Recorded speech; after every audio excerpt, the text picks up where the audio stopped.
Pleasant good morning to everyone. Dr. Anurag Batraji already has set the tone of the day, and I must say that I actually want to admit that I am not an expert on this field. I am very junior to all of you who are present in this auspicious gathering today.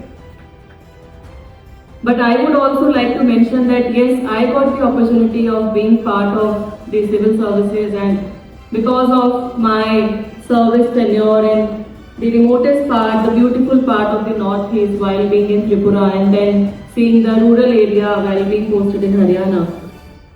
So when we talk about education, that yes, I got an opportunity of not only seeing the cities, but I also got an opportunity of seeing how our remote areas in the country are, what kind of issues they are having, what kind of challenges they still face, and what kind of a contribution the education leaders like you all can do. So my gratitude to Dr. Anurag Batra, the chairman of BW Group, for inviting me and giving me this opportunity to very briefly, I would like to share my insights on the theme which was given, like the digital first universities and harnessing technology to redefine education in India.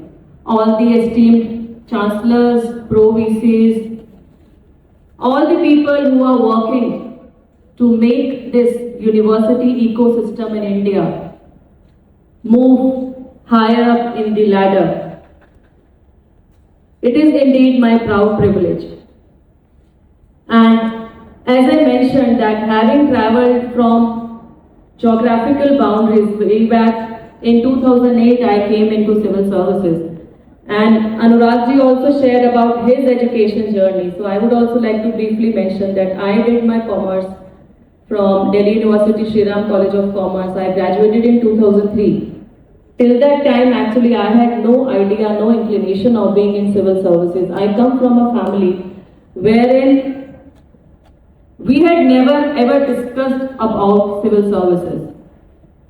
My family has been based in Panipat district, Haryana, and the patriarchy, what we see now, it's much diluted now, but I'm talking like 2 decades back. So becoming the first one from the family to think about civil services, shifting from the corporate sector, I worked as a company secretary. I also did my law before I entered civil services. And then the journey, which was earlier, I think, destined for being into the corporate sector, then how it changed. There was also an ecosystem, and as Dr. Batra also said, that if you are successful, the success does not only belong to you. The success is actually owned, and it is actually possible because of every person who is around you, who is supporting in your journey.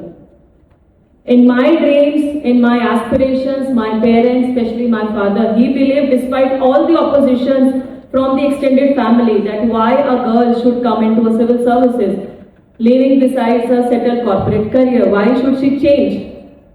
And there were a lot of apprehensions, because when we see the results, the percentage is not even 1%. Recently, the UPSC announced the civil services result. And every year we see the percentage of aspirants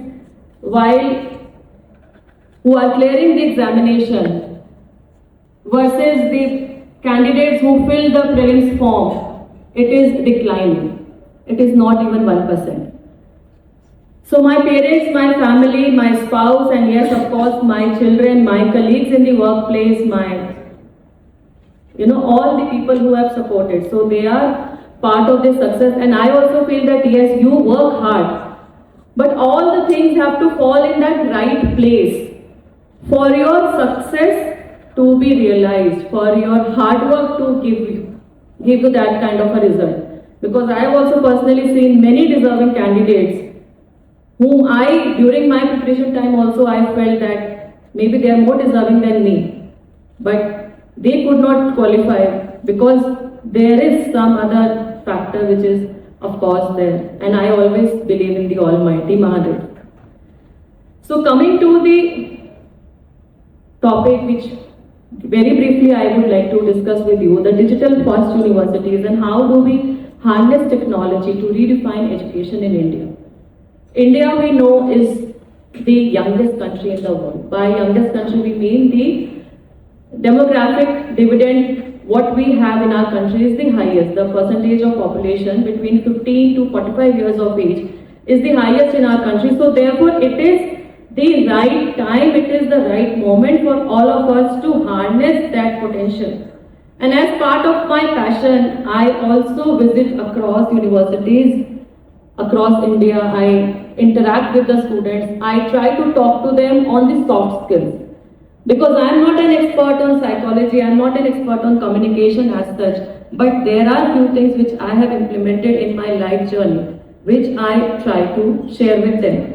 So now, if we see India at 2026, and what we aspire for India becoming a Viksit Bharat 2047, it is simply not possible if we do not invest adequately in the human resource potential.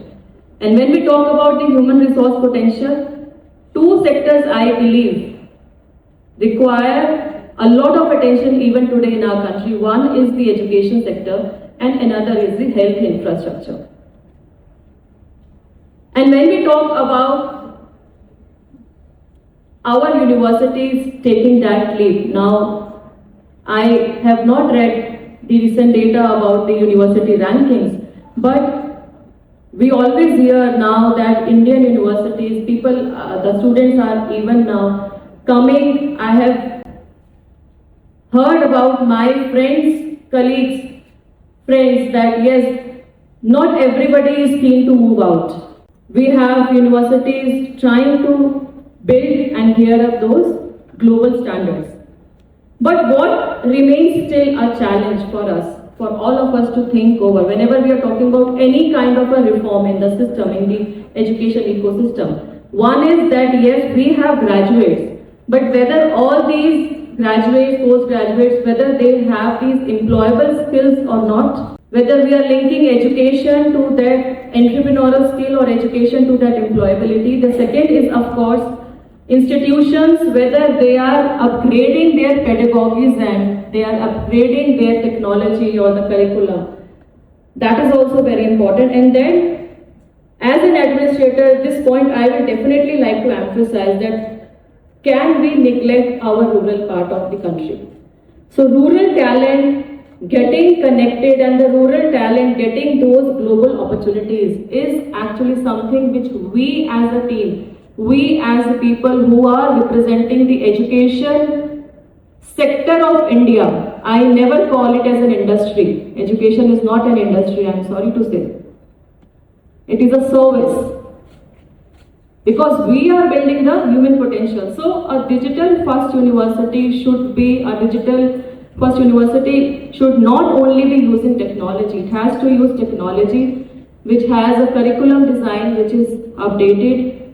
The data should be driving the decision making and also innovation should become the institutional culture. Not going into the theory, what we need to have is a leadership which is reflected in all strata. So this is a visionary academic leadership and it is not at all possible only if we have that investment. It is also very, very important that we have that capacity building of the staff who are already there, the faculty development. I have not seen much discussions happening in these kind of seminars about the faculty empowerment or faculty development. If I compare my own journey time, way back in 2005-06, I did not have a mobile phone. मेरे पास mobile phone नहीं था. मुझे mobile phone तब दिया गया जब मेरे को लबासना ट्रेनिंग के लिए जाना था. अब मैं जब स्टूडेंट्स के साथ इंटरेक्ट करती हूँ जो यूपीएससी की तैयारी कर रहे हैं, they are having, everyone is having some telegram group which is giving them study update. They are all having YouTube channels and I don't need to tell them. They actually tell me, ma'am, this is. So this is a change which has happened in our way education is being imparted. And it is actually having a plus point in the sense that अभी जो बच्चे tier 2 cities में हैं, छोटे शहरों में हैं, या इवन रूरल एरियाज में भी हैं, उनके पास भी ये सुविधा होने का एक स्कोप आ चुका है. What we need is to improvise the digital infrastructure in the rural areas, because not every town, or I would say not every village still are in our country. Of course, the Digital India scheme, the Digital India mission is aiming to do that, but still we have not been able to cover that. So this change is coming, and this change is very, very important. COVID-19 pandemic, we all saw how the classrooms turned physical to digital. I also believe that there is no replacement to physical interaction. We have seen offices turning into digital mode. Then when the things were getting normalized, it was like a kind of a hybrid mode. And now also some organizations, MNCs, government, there is no such option actually. So it is always a physical. Even when there was COVID-19 pandemic, I was going to the office. At that point of time, I was posted in Gurugram. And we were monitoring the integrated command and control center through the office of GMDA, through the surveillance system and all. So this is of course a very positive change, but what is also very important, which Dr. Batra also mentioned in his remark, is that physical connect. So how do we integrate this thing? When we are designing the modules, when we are designing this learning hubs, when we talk about digital first university, so we cannot completely go away with the physical interaction. Maybe some kind of a hybrid, some kind of refreshers, some kind of maybe once in 2 months or once in a month. I don't know, because I'm not an expert in this field. I already admitted that. But this is actually very, very important. And the rapport building which a student, and this rapport building is not only required while a student is in the class, in school. For example, if I remember my schooling time, I still remember the name of the teachers, especially those teachers जिन्होंने मुझ पे extra effort किया या जिनकी वजह से मैं आज कहीं कहीं आगे पहुंच पाई. One of the teachers in my school, I studied from DAV Public School, Pushpanjali Enclave, Pitampura, and I remember that my handwriting was actually very bad.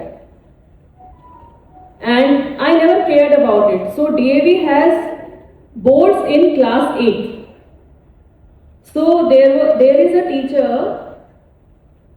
She used to teach us Sanskrit, and I was a very good scholar in Sanskrit and maths. These two were my favorite subjects. I was very poor in Hindi. I was very poor in history, geography, civics. I never liked. So ma'am actually said, ki, beta, because we know you, so we are putting this extra effort to read your copy and give you adequate marks. But when you are going for the board, they will be having like 1 minute or 2 minutes or so to check your answer sheet and then give you marks. So you have to make effort. So in class 8, actually I improvised my handwriting. Why? Because class 8 we had to appear for the board examination.